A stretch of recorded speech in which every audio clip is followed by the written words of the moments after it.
report that Adam Schiff has unfortunately been censured by the GQP House Republicans.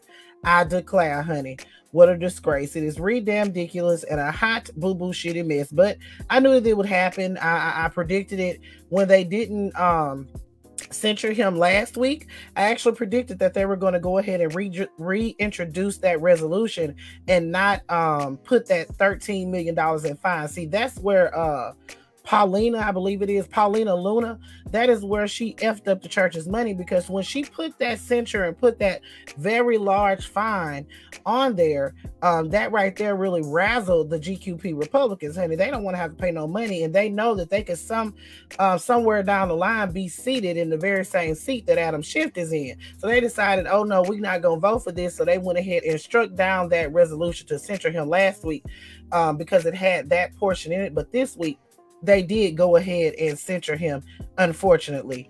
And he will also be subject to an ethics investigation. Now, although he was censured, I was very proud of the way he conducted himself. Also, also the Democrats on the House floor, they really stuck up for Adam Schiff, especially where it counted. And we also got to hear something from Nancy Pelosi. Y'all know Nancy Pelosi been laying low ever since she is not the House Speaker anymore. Today, we are on the floor of the House where the other side has turned this chamber, where slavery was abolished, where Medicare and Social Security and everything were instituted, they've turned it into a puppet show.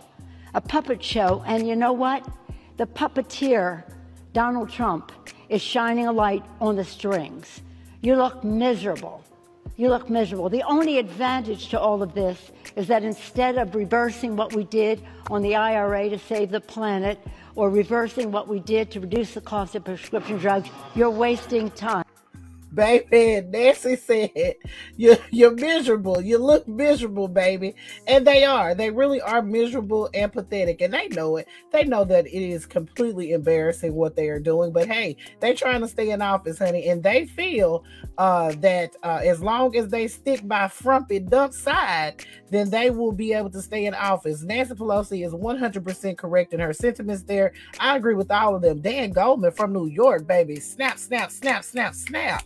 I ain't never heard him talk like that. Baby, he was on fire today. This wasn't the first time he was on fire.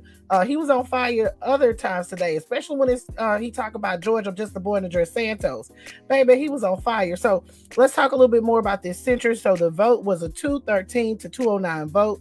And again, it is a culmination of a week-long push led by Representative Anna Paulina Luna of Florida.